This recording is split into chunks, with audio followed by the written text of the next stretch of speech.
우리는 지금 성탄절을 기다리는 그 기다리는 마음으로 대강절을 보내고 있습니다. 본문의 시작을 보니까 가난한 자에게 아름다운 소식을 전하고 먼저 마음이 상한 자를 고쳐주신다라고 본문은 시작합니다. 사람들이 사는 세상은 과거나 지금이나 참으로 아픈 마음을 가지고 살아간다라고 생각하면 틀림이 없을 것입니다.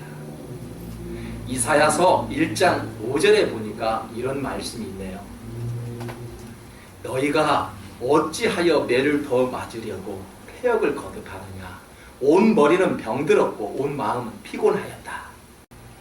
2700여 년 전에 이사야가 썼던 이 하나님의 말씀을 보니까 백성들의 머리가 병들었대요. 온 마음에 피곤해했대요. 오늘날 복잡한 시대를 살고 있는 우리는 얼마나 더 많이 피곤할까 한번 생각해 봅니다. 요즘에도요, 우리의 자신은 아무렇지도 않다라고 생각합니다. 다 건강하게 보이죠? 제가 얼마나 건강하게 보입니까? 제가 여러분을 볼 때도 참으로 건강하게 보입니다. 하지만 이 현대인들의 이 옷을 한꺼풀 한꺼풀 벗겨보면요, 아프지 않는 사람들이 없답니다. 상처 없는 분들이 없다라는 이야기죠. 남편 때문에, 아내 때문에, 자녀들 때문에, 교회 오면 성도들 때문에, 친구들 때문에, 어느 누구 때문에 상처가 있다는 이야기예요. 맞습니까? 참으로 우리는 온통 머리에 병들고 마음이 피곤해 있다는 것이지. 그런데 이사야서를 잘 살펴보면은 이런 말씀이 있어요. 그가 상한 갈대를 꺾지 않고 꺼져가는 심지를 끄지 않는다 라는 말씀이 있습니다. 복음서에서도 똑같은 말씀이 나오죠. 우리와 같은 상한 갈대를 꺾지 아니하시고 꺼져가는 심지를 끄지 않으시는 분이 있다라면 여호와 하나님이시대요. 예수님의 탄생은 모든 이들을 쉬게 합니다. 저는 크리스마스 성탄절이 다가오고요, 부활주일이 다가오고요, 땡스기빙 주일이 되면은 관찰하는 부분이 있어요. 미국 신앙인들은 1년에 2번은 교회에 나온답니다. 신앙을 가졌다는 분들도요. 다른 때는 안 나와도 2번 이상은 교회에 나오는데 바로 크리스마스하고 부활주일 아니면 추수감사절, 그 정도는 믿지 않는 사람도 아니면은 그동안 교회에 나오지 못한 사람들도 그때는 꼭 나온대요. 여러분, 예수님의 탄생은 모든 이들을 쉬게 한대요. 어떤 의미일까요? 온 인류가 함께 쉴 수 있는 시간이 저는 크리스마스 시기가 아닌가 생각해 봅니다. 성탄절은요, 전쟁도 쉬게 합니다. 1차 세계대전 때 영국과 독일군이 싸웠습니다. 크리스마스를 기념하기 위해서 포탄 소리가 멈췄습니다. 양국 군인들은 모여서 축구를 하고요, 선물을 교환하였습니다. 이것은 전쟁사의 기록을 보면은 참 아름답게 기록된 한 장면을 보지요. 여러분, 성탄절은요, 이처럼 전쟁도 쉬게 합니다. 하물며 우리가 믿는 신앙인이라고 하면서 주님을 기다리는 그런 하나님의 자녀로 살면서, 하나님은 구약에서부터 나의 이름을 거룩히 지키며 기억하라고 했는데 우리가 직분자라 하면서 내가 하나님 앞에 기름 부은 그런 종이라 하면서 1순위가 내가 돼버리는 것, 여러분, 이는 반성해야 한다는 사실을 오늘 예수 그리스도의 탄생의 모습을 통해서 저희들을 가르쳐 줍니다. 여러분, 대강절이란 이처럼 우리를 쉬게 하는 그런 절기이지요. 쉬면서 주님을 기다리는 마음으로 저희들은 대강절을 보내고 있습니다. 그렇다면 우리가 성탄절을 어떻게 맞이할 수 있을까요? 철저한 준비가 있어야 되겠죠. 아무리 작은 행사를 할지라도 준비를 해야 합니다. 그래서 대강절은 준비하는 절기입니다. 작은 행사 하나하나를 정말로 준비하는 것, 여러분 주일날 보면은 각 공원에 가보면은 풍선이 하루 전부터 걸려 있어요.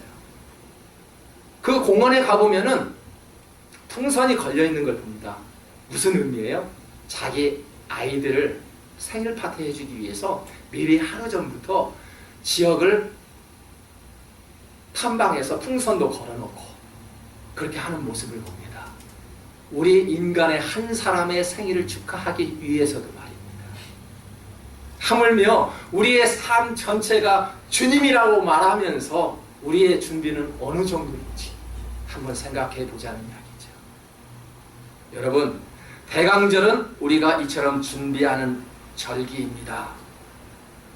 아무 준비가 없이 기다리는 사람들에게 성탄은 그저 무의미한 날이기도 합니다. 그렇다면 무엇을 준비할까요? 선물입니까? 아닙니다. 은혜 받을 만한 그릇을 준비해야 합니다. 여러분, 하나님은 은혜를 베푸시죠? 씨 뿌리는 비유를 들어보니까 농부가 씨를 뿌리네요. 하지만 그릇까지는 주지 않았습니다. 하나님이 은혜를 베푸시고 씨를 뿌려주시지만 그 씨를 받을 그릇까지는 주지 않으셨다는 이야기죠. 그 그릇은 누가 준비한다고요? 내 자신이 준비해야 합니다. 마태복음 5장 3절에 보니까 심령이 가난한 자는 복이 있나니 천국에 그들의 것이래요. 여러분, 심령이 가난하다, 이 말은 원래 이 마음이 파산을 해버렸대요. 나 아무것도 없다, 손들었다, 그런 뜻입니다. 아무 사람의 도움 없이 나 혼자는 절대 살 수 없음, 그것을 뜻하지요. 스스로 일어날 힘이 없다는 것을 인정한 상태를 마음이, 이 심령이 가난하다라는 표현입니다. 여러분, 그런데 그렇게 심령이 가난한 사람들이 어떻게 천국에 들어갈 수 있습니까? 여러분, 심령이 가난합니까? 그런 자만이 천국을 볼 수 있대요. 모세가 사명을 받기 전에 40일 동안 금식 기도를 했지요. 그 금식 기도한 자리가 빈들이에요. 빈들이라는 건 뭐예요? 아무것도 없는 들판이란 말이에요. 광야라는 말이에요. 사람의 손길이, 도움이 전혀 없는 곳을 빈들이라고 이야기합니다. 아주 삭막한 빈들입니다. 예수님도 공생애를 시작하기 전 광야에서 40일을 금식 기도했지요. 또한 요한은 빈들에 있을 때 하나님 말씀이 그에게 임했습니다. 빈들에 있을 때 요한에게 하나님 말씀이 임했대요. 여러분, 빈들이라는 것은 사람의 도움을 청할 수 없는 메마른 땅, 그런데 그곳은 오히려 은혜의 장소라고 고백을 합니다. 여러분, 지금 어려운 환경에 처해 있나요? 빈들에 있나요? 심각한 그런 고민에 빠져 있나요? 나는 하는 일마다 되는 일이 없나요? 나는 왜 이렇게 인생이 뒤처져 있나요? 그런 생각 가져보시 않았나요? 저도 그런 생각 없겠습니까? 우리 동기를 보니까 신나게 목회 재미있게 하는 동기들을 보면은 때로는 부럽기도 하지요. 저에게도 그런 부러움이 있다는 이야기예요. 근심 걱정 없이 잘 나가는 그런 동기 목사들을 보면은 왜 나는 그러지 못할까? 제가 지금 불행한 목회를 하고 있다고 해서 그런 건 아니에요. 저 불행하지 않아요. 날마다 저는 기쁜 마음으로 하나님 말씀을 전하고요, 성도들을 대합니다. 누군가를 부럽게 사는 그런 마음이 많아서가 아니라 누구에게나 그런 소망이, 인간이 가질 수 있는 소망이 있다라는 이야기예요. 왜 이렇게 나는 안 되는가? 여러분, 그런 빈들이 은혜의 장소라고 지금 우리의 성경 인물들이 그렇게 이야기를 합니다. 모세가 그랬고, 우리가 믿는 예수님이 그랬고, 요한이 그랬다라는 이야기예요. 여러분, 지금 처해 있는 곳이 가장 은혜 받을 만한 장소에 있다라는 사실을 알고 계시나요? 사랑하는 성도 여러분, 나 자신이 파산을 당할 때 오직 하나님만을 의지한 성경 인물들을 봅니다. 모세는 완전히 자신이 파산을 당했죠. 빈들에 있습니다. 그 과거의 어린 왕자로서 좋은 배경에서 자랐지만은 이제는 들판으로 도망을 나와서 누구에게도 손을 벌릴 수도 없는 그런 환경, 완전히 파산당한 거 아닙니까? 요한, 완전히 빈들에서 하나님 앞에 기도할 때 하나님의 말씀이 그 자리에 임했다. 내가 완전히 파산하니까 하나님께서 은혜 받을 만한 그릇을 주셨다. 그런 이야기 아닙니까? 왜 우리가 은혜를 못 받을까요? 왜 신앙생활을 오래 했고 내가 아름다운 직분을 가지고 있는데 왜 어린아이와 같은 신앙생활을 할까요? 내 자신이 파산당하지 않았기 때문에 그렇습니다. 내가 너무 부자예요. 너무 부유해요. 모세처럼, 이 예수님처럼, 요한처럼 심령이 가난해.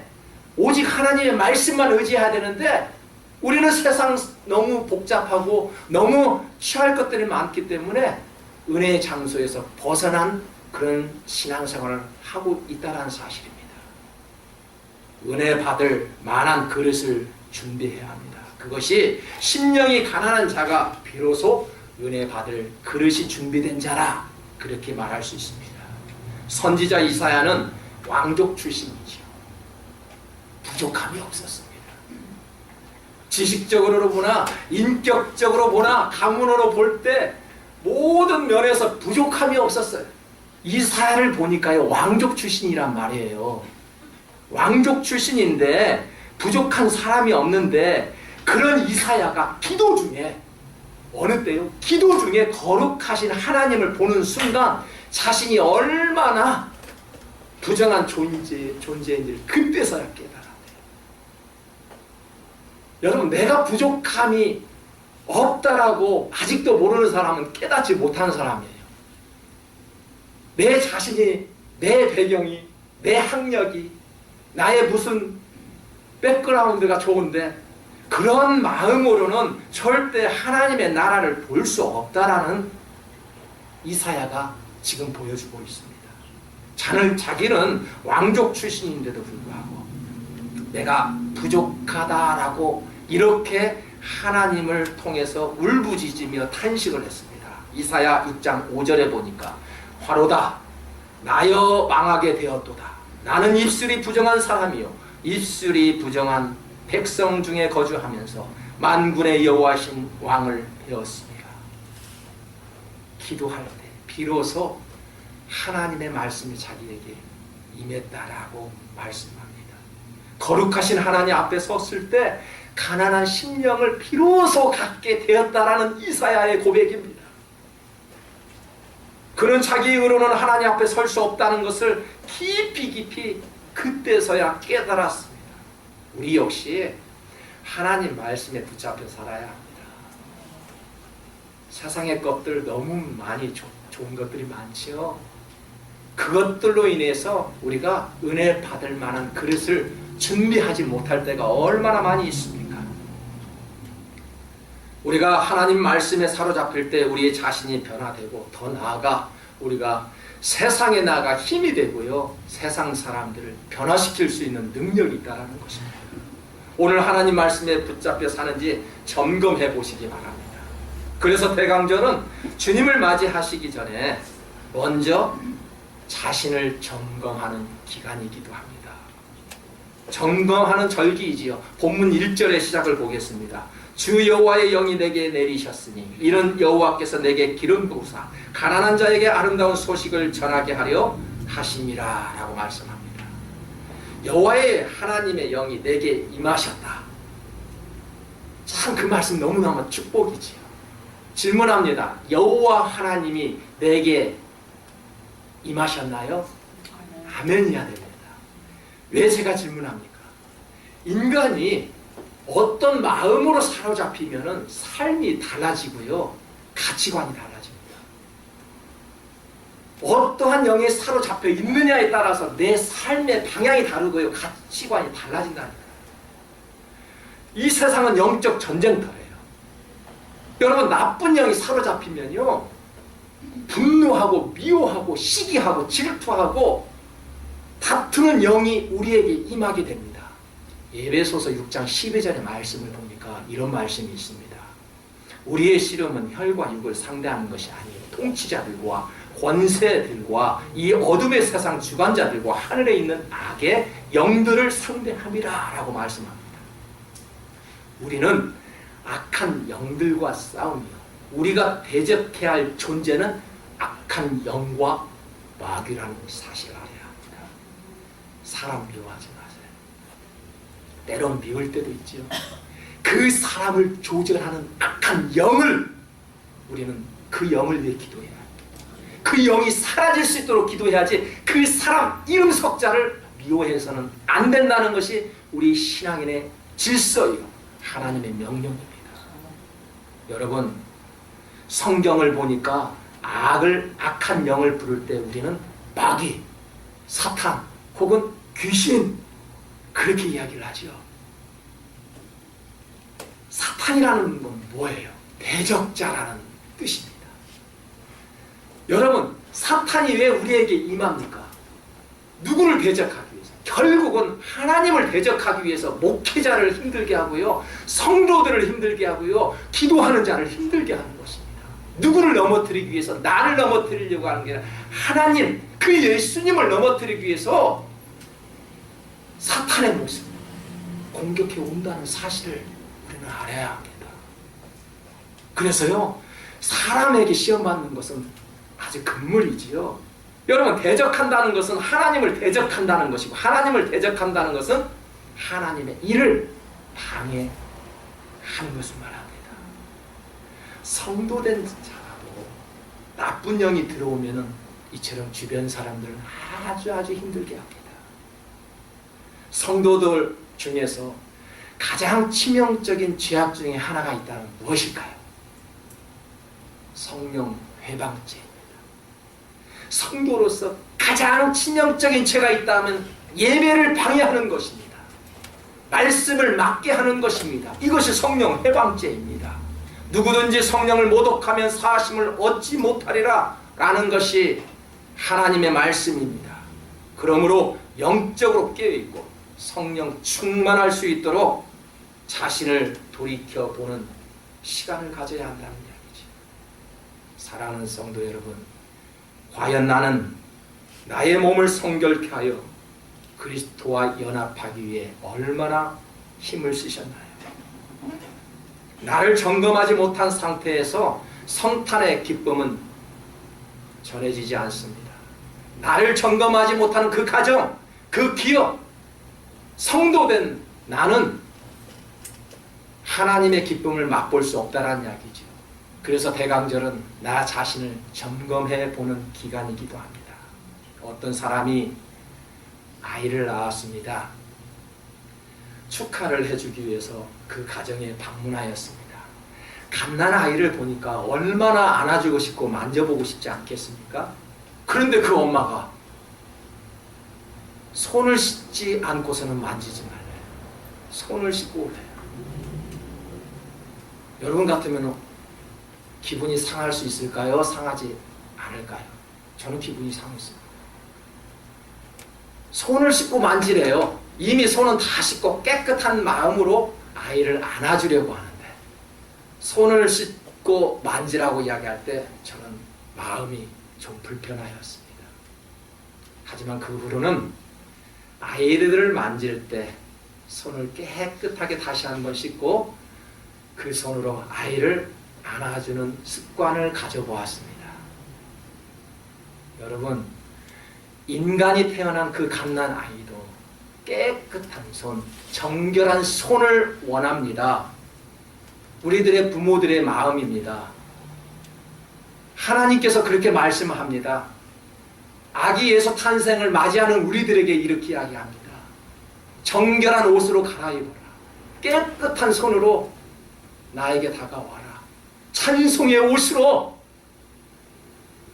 덧입혀져라 라고 하나님께서 말씀합니다. 여러분, 오늘 어떠한 마음으로 오셨나요? 정결한 마음으로 오셨나요? 어떠한 마음으로 오셨나요? 그저 여러분의 자리를 채우기 위해 오셨나요? 아닙니다. 정말로 하나님 앞에 왔을 때 내가 믿음의 하나님의 자녀라면은 적어도 그런 뜻이 아니라, 하나님 나를 불쌍히 여겨주시지 않았습니까? 내가 이 미국 땅에 살면서 얼마나 많은 힘든 일들을 주님께서 지켜주시지 않았습니까? 그러한 마음으로, 감사하는 마음으로 오시지 않았나요? 여러분, 이번 성탄절은 25일입니다. 변하지가 않지요. 하지만 그것도 주일입니다. 얼마나 아름다운 주일, 기대가 되는 그런 주일입니다. 어떠한 기대감으로 성탄을 맞이할 수 있을까요? 여러분, 기대란 어떤 일이 이루어지기를 바라는 마음을 우리는 기대라고 이야기를 하죠. 기대 없이 살아가지 않는 분은 한 분도 없습니다. 이사야 7장 14절에 보니까 하나의 탄생을 이렇게 예고합니다. 그러므로 주께서 친히 징조를 너희에게 주실 것이라. 보라, 처녀가 잉태하여 아들을 낳을 것이요 그의 이름을 임마누엘이라 하리라. 임마누엘은 히브리어로 하나님께서 나와 함께 계시다, 그런 뜻이지. 하나님께서 나와 함께 계신다는데 기대되지 않습니까? 얼마나 기대되는지 몰라요. 주님께서 나와 함께 하신다는데 사울이 실패한 왕이 된 이유가 있습니다. 왜 사울이 실패했을까요? 우리는 주님께 기대를 하지요. 맞습니다. 사람 앞에 기대하면, 기대가 크면 클수록 그 실망은 크게 나한테 되돌아옵니다. 이제 사울이 실패한 이유를 보겠습니다. 그는 하나님보다 사람을 의지하였지요. 사무엘상 18장 7절에 보니까 여인들이 떠놀며 이렇게 노래하였습니다. 사울이 죽인 자는 천천히요, 다윗은 만만이로다. 동네 예쁜 아가씨들이, 젊은 여인들이 이렇게 다윗을 칭찬하니 사울이 시기가 됐고 질투가 됐던 모양입니다. 이 말씀에 불쾌하여 심히 화가 났다라고 성경은 기록합니다. 반면에 하나님 말씀으로 성공한 베드로를 한번 보실까요? 많은 경험을 가진 어부였습니다. 그는 밤새도록 그물을 던졌지만 고기 한 마리를 잡지 못했습니다. 예수님께서 말씀합니다. 깊은 데로 가서 너가 가지고 있는 그 그물을 던져라 하실 때 베드로는 그 그물을 던졌더니 찢어지도록 많은 고기가 잡혔다고 성경은 기록합니다. 사랑하는 성도 여러분, 하나님의 말씀을 의지하는 사람입니까? 사람을 의지하는 성도로 살아갑니까? 오늘 아침에 불렀던 찬양의 가사를 보니까 주위를 둘러봐도 아무도 없는 것 같이 보이지만 믿음의 눈으로 바라보니 그분이 보이더라. 찬양의 가사에 저는 은혜를 받았습니다. 여러분, 주위를 둘러보지 마시기 바랍니다. 믿음의 눈을 가지고 살아가야 합니다. 그가 승리자고요, 그가 사람을 의지하지 않는 사람이지요. 사울은 사람을 바라보며 패망했던 왕으로 영원히 기록되지만 베드로는 하나님 말씀 가운데 살았더니 찢어지도록 그물이 찢어지도록 많은 고기가 잡혔다고 성경은 그렇게 기록합니다. 주님 오심을 기다리는 사람들은 이처럼 철저한 자기 부정을 필요로 하는 사람들입니다. 나의 기대와 욕망을 완전히 비우고 빈들에 서 있을 때 하나님의 구원의 은총이 그 자리에 임하게 되는 것입니다. 예수님이 다시 오신다는 약속의 말씀 속에 살아가는 우리 성도들에게 혹시 상한 마음이 있거든 예수 그리스도의 이름으로 깨끗하게 치유받는 그러한 삶이 되시기를 주님의 이름으로 축복합니다. 우리 기도합니다.